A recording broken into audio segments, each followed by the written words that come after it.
saya akan menjelaskan tentang 5 step atau 5 model untuk mengakui pendapatan dari pelanggan kontrak.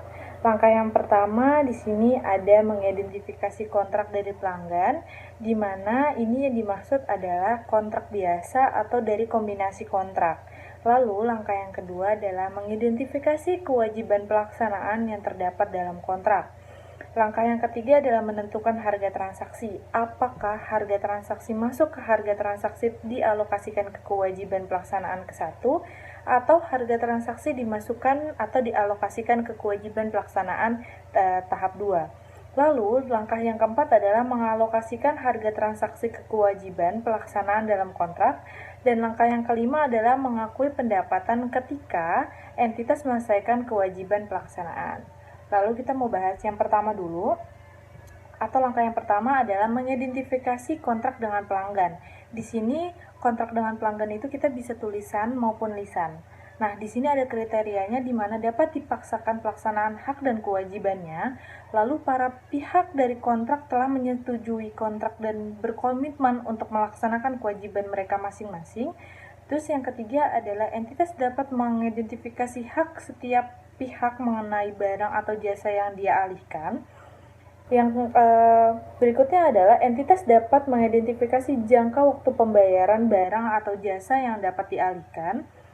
Lalu, kontrak memiliki substansi komersial, yaitu adanya resiko atau waktu atau jumlah arus kas masa depan yang harus dibayarkan, yang berharap itu dapat berubah setiap akibat dari konflik atau dari kontrak. Dan kemudian besar bahwa entitas akan menagih imbalan yang akan menjadi haknya dalam pertukaran barang atau jasa yang dapat dialihkan ke pelanggan. Jadi, setiap pelanggan, jika memang dia tidak memenuhi waktu untuk pembayaran dalam kontraknya, kita itu bisa menarik barang atau menagih barang atau pertukaran barang atau jasanya karena dia itu tidak memenuhi atas kontrak tersebut, seperti itu. Nah, jika kontrak dengan pelanggan tidak memenuhi yang tadi di atas, maka entitas bisa menerima imbalan dari pelanggan, maka entitas itu mengakui imbalan pendapatannya itu jika ada 2 syarat di sini. Yang pertama adalah entitas tidak memiliki sisa kewajiban untuk mengalihkan barang atau jasa, atau seluruh imbalan telah diterima entitas dan tidak dapat dikembalikan, dan kontrak telah berakhir dan imbalan yang diterima entitas tidak dapat dikembalikan lagi, seperti itu. Lalu di sini yang tadi saya bilang adalah langkah pertama mengetahui itu kontrak biasa atau kombinasi kontrak. Di sini ada kombinasi kontrak yang ada kriterianya di sini. Nah, maksud dari kriteria kombinasi kontrak apa sih? Di sini ada kontrak yang dinegosiasi sebagai suatu paket dengan tujuan komersial tunggal. Lalu di sini adalah jumlah imbalan yang dibayarkan dalam satu kontrak tergantung pada harga dan pelaksanaan kontraknya, dan barang yang jasa dijanjikan dalam satu kontrak atau beberapa barang atau jasa yang dijanjikan dalam setiap kontraknya sebagai pelaksanaan kewajiban tunggal sebagai syarat-syarat dari kontrak tersebut, seperti itu. Nah, dari kombinasi kontrak ada lagi yang namanya modifikasi kontrak, di mana entitas mencatat modifikasi kontrak ini sebagai kontrak terpisah jika terdapat 2 kondisi sebagai berikut. Apa aja? Yang pertama adalah ruang lingkup kontrak meningkat karena penambahan barang atau jasa yang dijadikan atau dijanjikan bersifat yang berbeda. Dan yang kedua adalah harga kontrak meningkat oleh sejumlah imbalan yang mencerminkan harga jual barang itu tersendiri, seperti itu. Nah, jadi itu yang saya jelaskan dari langkah yang pertama, lalu langkah yang kedua akan dijelaskan oleh teman saya. Selanjutnya, langkah kedua, mengidentifikasi kewajiban pelaksanaan yang terdapat dalam kontrak. Jadi, pada awal kontrak, entitas itu menilai barang atau jasa yang dijanjikan dalam kontrak dengan pelanggan dan mengidentifikasi sebagai kewajiban pelaksanaan setiap janji untuk mengalihkan kepada pelanggan, baik barang atau jasa tersebut bersifat dapat dibedakan ataupun barang atau jasa tersebut bersifat dapat dibedakan dan memiliki pola pengalihan yang sama kepada pelanggan. Barang atau jasa yang dijanjikan kepada pelanggan disebut bersifat dapat dibedakan apabila memenuhi dua kriteria berikut ini. Yang pertama, apabila pelanggan memperoleh manfaat baik dari jasa maupun barang tersebut secara langsung ataupun bersamaan dengan sumber daya lain yang tersedia kepada pelanggan. Lalu yang kedua, apabila janji entitas untuk mengalihkan barang atau jasa kepada pelanggan dapat diidentifikasi secara terpisah dari janji lain yang ada di dalam kontrak. Langkah ketiga, menentukan harga dari transaksi. Entitas memperkirakan syarat kontrak dan juga praktik bisnis umum untuk menentukan harga transaksinya. Harga transaksi itu sendiri merupakan jumlah imbalan yang diperkirakan akan menjadi hak untuk entitas dalam pertukaran untuk mengalihkan barang atau jasa yang dijanjikan kepada pelanggan. Nah, jumlah ini tuh belum termasuk jumlah yang diambil dari pihak ketiga. Contohnya itu seperti pajak.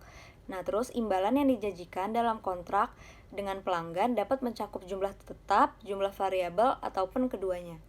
Jadi, saat menentukan harga, entitas itu mempertimbangkan dampak dari hal-hal berikut ini.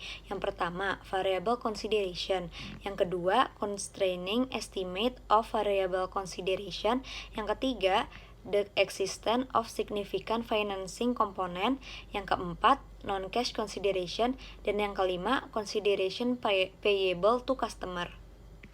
Selain itu, saat mengestimasikan harga transaksi, entitas juga dipengaruhi oleh hal-hal lain seperti jumlah yang sudah dijanjikan kepada pelanggan, terus waktunya kapan, lalu sifatnya bagaimana, dan lain-lain. Nah, untuk tujuan menentukan harga transaksi, entitas ini mengasumsikan bahwa barang atau jasa ini tuh akan dialihkan kepada pelanggan sebagaimana dijanjikan sesuai kontrak yang ada, dan kontrak tersebut tidak akan dibatalkan, diperbaharui, dan dimodifikasi. Saya akan menjelaskan tentang alokasi harga transaksi ke kewajiban pelaksanaan dalam kontrak. Alokasi harga transaksi ke kewajiban pelaksanaan dalam kontrak terjadi menjadi 3 bagian. Yang pertama, alokasi harga transaksi tersebut langsung dialokasikan kepada kewajiban pelaksanaan secara terpisah berdasarkan relative standalone selling price. Yang kedua, jika harga jual berdiri sendiri dan tidak secara langsung dapat diobservasi, maka entitas dapat mengestimasi harga jual yang berdiri sendiri tersebut pada jumlah yang akan menghasilkan alokasi harga transaksi yang memenuhi tujuan dari alokasi tersebut. Berikutnya, untuk diskon dan imbalan variabel dapat dialokasikan sepenuhnya untuk masing-masing kewajiban pelaksanaan jika kriteria yang ditentukan telah terpenuhi.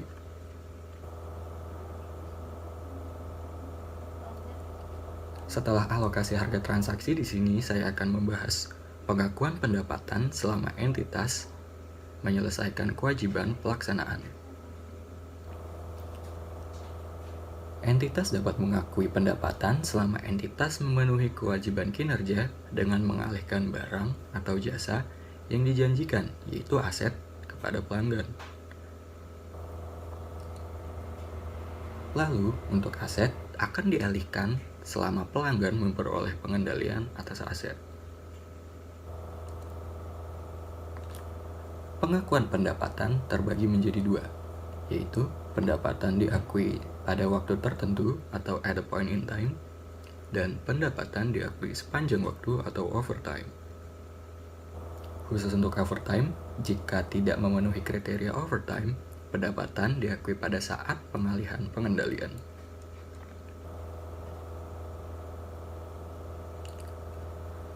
Berikutnya saya akan membahas tentang kriteria pendapatan yang diakui secara overtime. Kriteria pertama adalah pelanggan secara simultan menerima dan mengonsumsi manfaat yang disediakan oleh kinerja entitas saat entitas melaksanakan kewajiban pelaksanaannya tersebut. Untuk kriteria kedua, kinerja entitas menciptakan atau meningkatkan aset, sebagai contohnya pekerjaan yang berada dalam proses, yang dikendalikan pelanggan sebagai aset yang diciptakan atau ditingkatkan. Kriteria ketiga, kinerja entitas tidak menciptakan suatu aset dengan penggunaan alternatif. terhadap entitas, dan entitas memiliki hak yang dapat dipaksakan untuk pembayaran kinerja yang diselesaikan sampai waktu tanggal tertentu. Setelah kewajiban yang diselesaikan sepanjang waktu, saya akan membahas tentang kriteria kewajiban pelaksanaan yang diselesaikan pada waktu tertentu. Yang pertama, jika kewajiban pelaksanaan tidak diselesaikan sepanjang waktu, maka entitas menyelesaikan kewajiban pelaksanaan pada waktu tertentu. Untuk menentukan waktu tertentu di mana pelanggan memperoleh pengendalian atas aset yang dijanjikan dan entitas menyelesaikan kewajiban pelaksanaan, entitas mempertimbangkan persyaratan pengendalian. Sebagai tambahannya, entitas mempertimbangkan indikator pengalihan pengendalian yang mencakup tapi tidak terbatas pada hal-hal seperti berikut ini. Yang pertama, entitas memiliki hak kini atas pembayaran aset. Yang kedua, pelanggan memiliki hak kepemilikan legal atas aset. Yang ketiga, entitas telah mengalihkan kepemilikan fisik atas aset. Yang keempat, pelanggan memiliki risiko dan manfaat signifikan atas kepemilikan aset. Dan yang kelima, pelanggan telah menerima aset. Sekian presentasi dari saya, mohon maaf jika ada kurangnya. Presentasi selanjutnya akan dilanjutkan oleh teman saya. Selanjutnya, saya akan menjelaskan mengenai penyajian dan pengungkapan. Jadi, entitas itu menyajikan kontrak dalam laporan posisi keuangan sebagai aset kontrak atau liabilities kontrak. Itu tuh bergantung pada bagaimana sih hubungan antara kinerja entitas dengan pembayaran pelanggan. Lalu, entitas itu menyajikan hak tanpa syarat terhadap imbalan secara terpisah sebagai piutang. Nah, entitas itu sendiri juga dia mengungkapkan informasi mengenai kualitatif dan kuantitatif tentang seluruh hal, yaitu yang pertama terdapat kontrak dengan pelanggan, yang kedua terdapat pertimbangan secara signifikan dan perubahan dalam pertimbangan yang dibuat dalam menerapkan pernyataan ini. Lalu yang ketiga itu terdapat aset yang diakui dari biaya untuk memperoleh atau memenuhi kontrak dengan pelanggan. Selanjutnya, saya akan membahas mengenai pedoman penerapan. Pedoman penerapan ini sendiri tidak dapat terpisahkan dari PSAK 72. Dan pedoman penerapan ini memiliki 14 topik utama yang akan kita bahas. Yang pertama itu terdapat kewajiban pelaksanaan yang diselesaikan sepanjang waktu. Yang kedua, terdapat metode untuk mengukur kemajuan terhadap penyelesaian kewajiban pelaksanaan secara utuh. Yang ketiga, terdapat penjualan dengan hak retur. Yang keempat, terdapat garansi.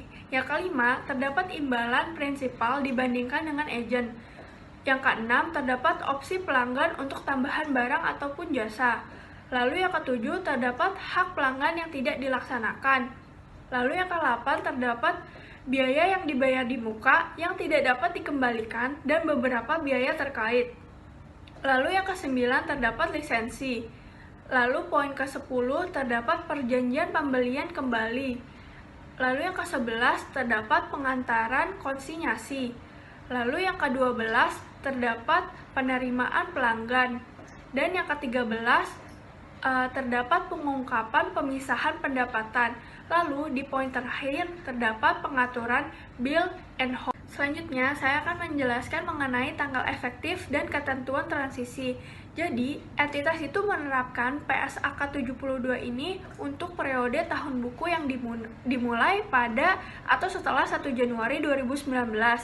Kenapa? Karena jika penerapan dini ini dilakukan, maka entitas itu akan mengungkapkan fakta tersebut dan penerapan dini ini sangat diperkenankan. Jadi, secara retrospektif, untuk setiap periode pelaporan, sajian sebelumnya sesuai dengan PSAK 25 itu yang berisi kebijakan akuntansi, perubahan estimasi, dan kesalahan.